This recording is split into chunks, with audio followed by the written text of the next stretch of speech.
Hello, je suis Natacha, coach certifiée en mindset chez Coaching Génération. Après des années en tant que cadre manager en industrie, je suis devenue coach consultante et formatrice et j'aide les entrepreneurs à faire progresser leur posture managériale et à se créer un écosystème vertueux. Si vous êtes à la recherche de techniques modernes, d'outils et d'astuces en management, leadership et d'une bonne dose d'énergie, vous êtes au bon endroit. Dans ce podcast, je vous partage tout pour vous inspirer, intégrer de nouvelles pratiques et insuffler une dynamique humaine et authentique dans vos équipes. Alors, installez-vous, c'est parti pour l'épisode du jour.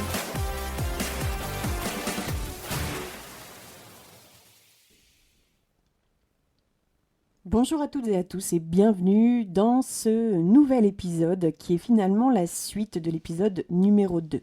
Nous sommes donc ici dans l'épisode 3 de ce podcast Sens et Leadership et nous allons poursuivre aujourd'hui avec la distinction entre ce qu'est n'est pas le management, le leadership, avec un éclairage particulier, un focus aujourd'hui sur les compétences à acquérir de nos jours pour ce rôle finalement actualisé du manager. Je vais vous proposer également dans un second temps de ce podcast qui va être un petit peu plus court que le précédent, mais encore une fois, mon intention, c'est d'avoir des épisodes qui sont entre 15 et 25 minutes parce que je sais à quel point votre temps est précieux et je sais aussi que vous m'écoutez peut-être à des moments clés, c'est-à-dire de transition dans la voiture ou dans des temps de pause et je sais à quel point les temps de pause des entrepreneurs, des dirigeants peuvent être courtes parfois, ces pauses-là, hein. Donc voilà, je vais vous proposer sans plus tarder de reprendre les points que nous avons déjà abordés dans l'épisode numéro 2, qui était finalement le début de ce discours-là, pour arriver à ce que je vais vous proposer concrètement aujourd'hui. Alors, si je reprends ce qu'on s'était dit dans l'épisode numéro 1, on s'était dit, dans les grandes lignes bien évidemment, que le management était une discipline qui nous met actuellement dans un état de confusion entre deux postures, celui de manager et de leader, que finalement, à travers des biais cognitifs comme les biais de confirmation, de confiance ou de faux consensus, on s'aperçoit aujourd'hui que comprendre ce que c'est et ce que ça n'est pas, c'est un vrai challenge et que l'idée, c'est de pouvoir répondre au mieux à la citation que je vous avais proposée d'Henry Ford, qui est la suivante: « Se réunir est un début, rester ensemble est un progrès et travailler ensemble est la vraie réussite. » Donc on va vers vraiment, et ce que je veux faire avec vous, c'est vous accompagner dans cette réussite-là. Et dans la définition du management, qu'on avait bien borné finalement à travers des outils, des méthodes, des process, les compétences techniques qui sont propres à celles du manager ne sont pas les compétences attendues d'un leader qui s'ajoute la notion de posture et de savoir-être. Donc ce savoir-être est vraiment quelque chose de très spécifique. Ça demande d'avoir déjà une clairvoyance, une connaissance de soi suffisamment fine pour pouvoir avoir un regard clair, objectif sur ses propres attitudes et comportements. Une fois qu'on a compris ça, seulement une fois qu'on a compris ça, finalement, on est en capacité d'aller chercher un regard objectif, clairvoyant sur l'autre et sur la manière dont on a envie de collaborer ensemble. Donc, la dernière métaphore sur laquelle je vous avais laissé, c'est que finalement, aujourd'hui, manager, c'est être un véritable couteau suisse de la direction, mais c'est aussi et surtout le fait de creuser un trou vers une vision, essayer de trouver de l'or finalement à travers ça, et finalement se rendre compte que peut-être que derrière, son équipe, voilà, on pense qu'elle est derrière nous, et finalement, elle n'y est pas, personne ne suit, personne n'est derrière. Je vous propose donc, sans plus tarder, d'avoir accès à la suite de cet épisode. Je vous souhaite une excellente écoute et je vous dis à tout à l'heure. Ça m'amène au deuxième point de ce podcast qui est finalement quel est le rôle actualisé finalement de cette nouvelle forme de management. Avant de vous parler de ce rôle-là, je vais déjà vous transmettre les limites, en fait, qui ont été démontrées, observées par les différentes crises économiques et sociales. À travers différentes actions, comme le fait, par exemple, de transmettre des directives. On s'aperçoit qu'au cours des différentes des dernières crises économiques et sociales, dans la façon dont sont transmises les directives, ça peut parfois brider, voire limiter la performance et la capacité d'innovation des équipes. Vous pouvez aussi, dans la façon dont vous transmettez des objectifs toujours plus ambitieux, parce que on doit être au niveau de la gestion budgétaire, administrative, économique des entreprises. Cette notion d'ambition qui est connectée finalement à la notion de direction ne l'est pas forcément d'un point de vue des équipes, et du coup ça peut être clairement un facteur de démotivation et d'inefficacité sur la durée, parce que ça crée l'insatisfaction permanente. Et quand on voit toujours plus haut, toujours plus loin, on peut oublier finalement d'où on vient, et donc oublier que chaque personne qui travaille avec vous, à vos côtés, et non pas pour vous, ça c'est important, vont avoir besoin d'une certaine forme de reconnaissance dont j'ai parlé aussi dans le premier épisode. Pour ce qui est par exemple du fait de contrôler et de prévoir, eh bien oui, contrôler et prévoir, ça peut rassurer d'un certain côté, mais ça peut aussi limiter l'audace, la créativité, encore une fois, l'innovation, parce que je vais avoir peur de décevoir, je vais avoir peur de proposer en fonction de la réaction. Le chef, il est stressé, donc je ne vais pas oser lui dire. Donc, insidieusement, en fait, ça réduit l'agilité et l'adaptabilité des équipes face aux processus qui sont très rigides, normés, et la capacité également, parfois même, d'adaptation aux imprévus. C'est-à-dire qu'on ne va pas oser prendre une décision de peur qu'il y ait des conséquences, parce que sinon, le chef, qu'est-ce qu'il va dire, qu'est-ce qui va se passer? Contrôler et prévoir, ça demande une certaine organisation opérationnelle qu'il ne faut surtout pas brider, faute de temps ou pensant gagner du temps. Voilà. Et ça m'amène au dernier point des limites, qui est le fait de structurer les choses par métier. Oui, c'est très bien, mais attention, parce que dès lors que vous scindez des métiers, vous pouvez aussi avoir le phénomène de lutte de pouvoir, de limite de la collaboration, puisque les gens vont créer des jalousies entre eux. Donc si le sens, encore une fois, n'a pas été bien partagé, les performances liées à la diversité que vous allez créer de par votre développement, finalement, vont être réduites. Donc, vis-à-vis de ce deuxième point, qui est de parler du rôle actualisé du manager, vous allez voir que finalement, il y a quand même pas mal de compétences qu'on peut nommer de nos jours.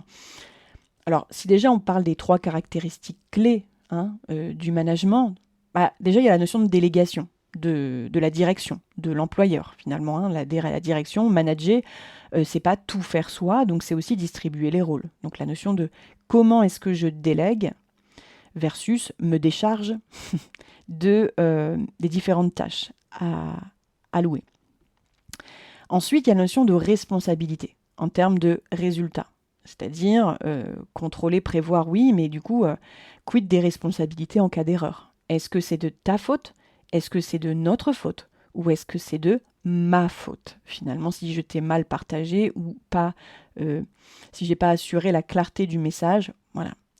À qui attribuez-vous la faute et la responsabilité en cas d'erreur? Quel est le niveau de droit à l'erreur dans votre entreprise? Vous allez me dire, bien évidemment, droit à l'erreur, tout dépend de l'erreur. Je suis d'accord. Mais du coup, où est-ce que vous attribuez majoritairement la responsabilité? Et puis la troisième caractéristique, c'est la supervision individuelle. C'est-à-dire que au-delà du collectif, vous avez des individus qui ont des vies parfois diamétralement opposées et différentes. Et donc, comment vous ajustez-vous par rapport à chaque profil? D'un point de vue secondaire, ça c'était les caractéristiques clés, d'un point de vue secondaire, forcément, il y a des compétences de l'ordre plutôt de nature intellectuelle, j'ai envie de dire, avec la maîtrise de certaines compétences de l'intelligence émotionnelle, de cette intelligence du relationnel, selon votre secteur, selon votre entreprise, et aussi en fonction des enjeux qui sont les vôtres. Donc la première compétence dont je pourrais vous parler, il y en a quelques-unes, je voulais vous partager. Il y a déjà celle de la capacité à donner du sens. Donner du sens, c'est aussi partager des valeurs, un cadre éthique et responsable. On parle aujourd'hui beaucoup de la RSE. la responsabilité sociétale des entreprises, eh bien, la RSE implique dans le partage des valeurs, dans le fait de donner du sens, déjà une certaine exemplarité. C'est ce qu'on appelle en anglais lead by example ou alors walk the talk. Vous trouverez dans certains TEDx, par exemple sur YouTube, ou dans différents ouvrages, la notion d'exemplarité sur le fait de fixer des objectifs, d'être en capacité de fixer des objectifs, d'animer des équipes au sens intergénérationnel. Je fais référence également à l'épisode numéro 1 sur l'explication de qu'est-ce que font ces nouvelles générations ensemble de nos jours sur le marché du travail, mais aussi d'un point de vue multiculturel. Ces dimensions-là sont très importantes.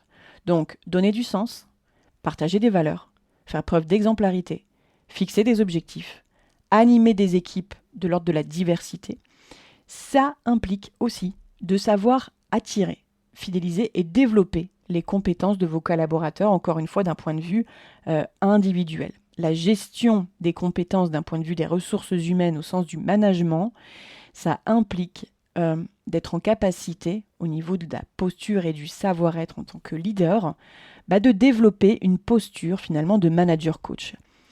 Vous avez tout un tas de postures, la posture du visionnaire, du chef de file, la posture directive, participative, collaborative, délégative, etc.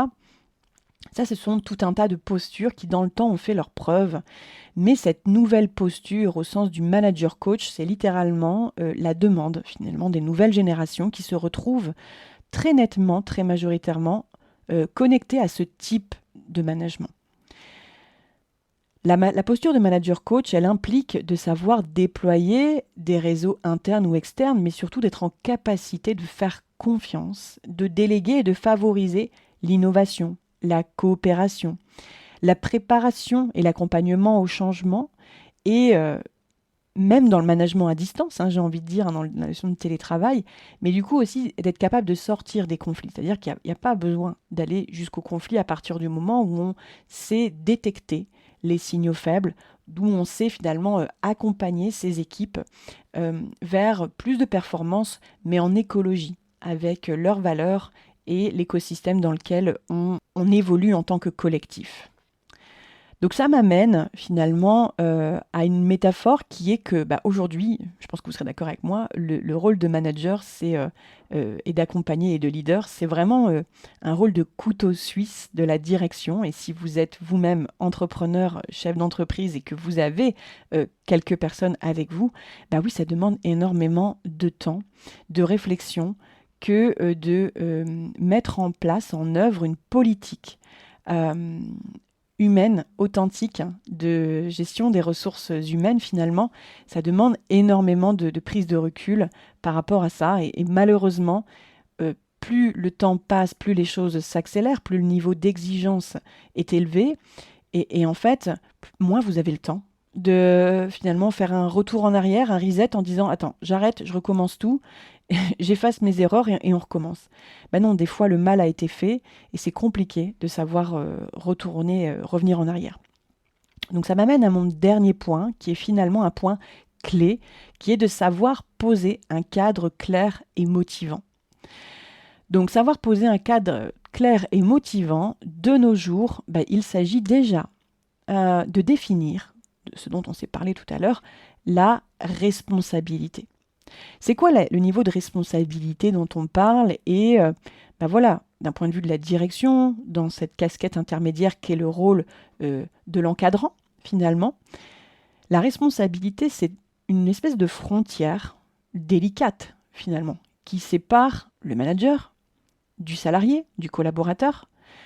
Oui, vous vous engagez finalement au regard de votre responsabilité sur les résultats de votre salarié, de votre collaborateur, mais non, vous n'avez pas à tout prendre sur vos épaules. Et donc, oui, ça nécessite une délégation de pouvoir qui est certes pilotée, mais indépendamment des convictions personnelles, la responsabilité finalement, le fait de déléguer des responsabilités, un peu de pouvoir, ne doit pas être un lieu dans lequel on va être en mesure de critiquer. C'est-à-dire qu'on ne doit pas critiquer dès lors qu'on a décidé de déléguer.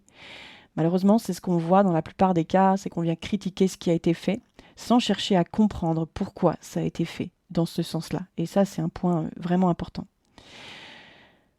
Défendre des choix et des décisions, c'est un état de fait. Mais j'ai envie de dire dans chacun des camps. C'est-à-dire que vous pouvez avoir pris des choix, avoir effectué des choix, avoir pris des décisions. Mais peut-être que votre collaborateur en fera d'autres. Et encore une fois, ça rejoint le premier point, le fait de ne pas critiquer, mais plutôt de comprendre et d'être porte-parole, je dirais, représentant au regard de toutes les parties prenantes.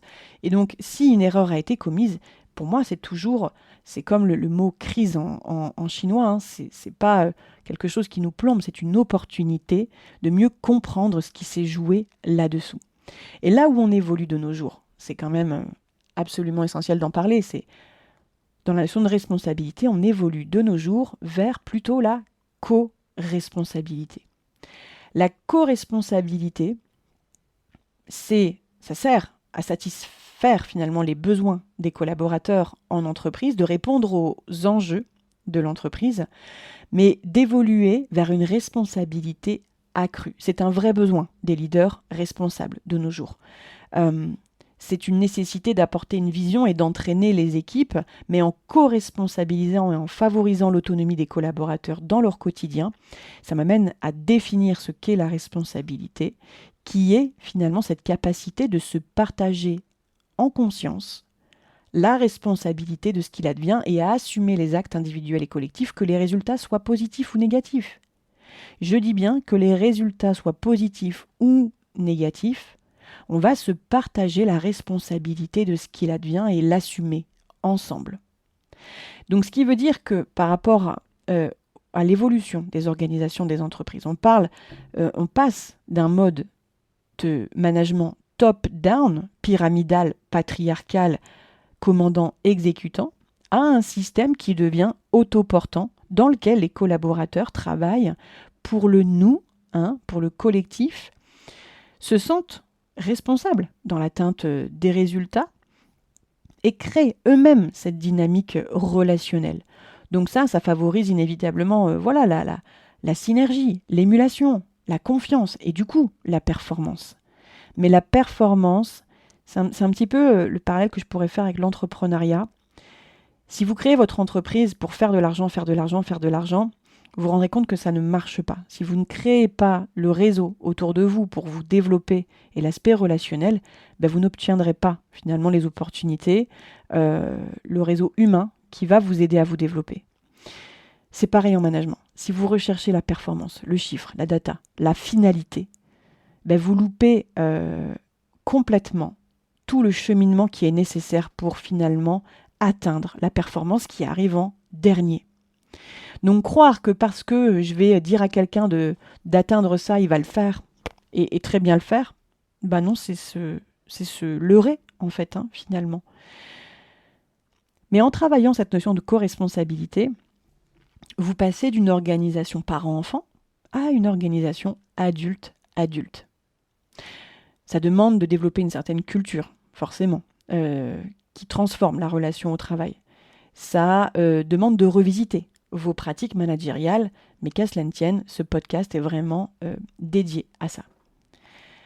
Donc, comme j'ai parlé de sens et de reconnaissance qui sont les maîtres mots, finalement, dans la façon de fixer un cap à vos équipes, je voulais terminer cet épisode en vous partageant la meilleure manière qui soit de fixer un cadre motivant, clair auprès de vos équipes.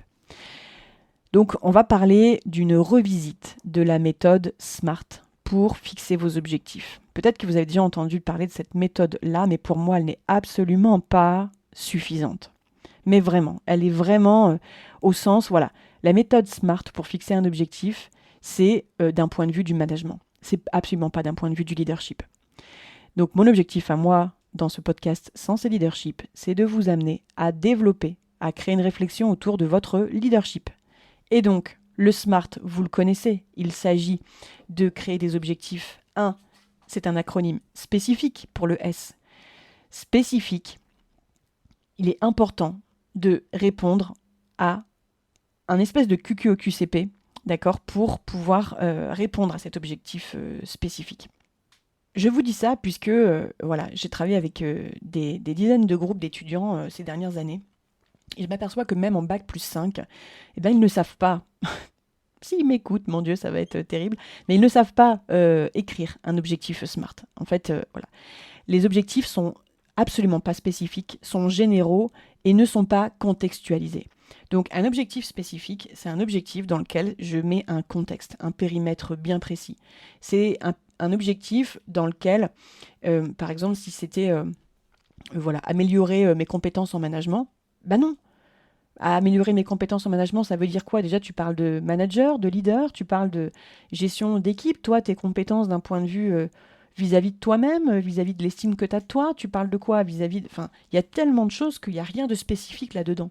On se dit, ouais, j'ai mis peu de mots, je parle de compétences, donc c'est bon, c'est clair. Il n'y a rien absolument de spécifique là-dedans.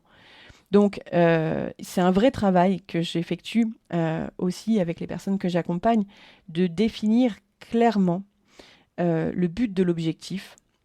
Et vous allez voir que derrière, c'est beaucoup plus facile de le mesurer. Et dans le sens du mesurable, un objectif se mesure pour savoir quel est le point de départ, quel est le point d'arrivée.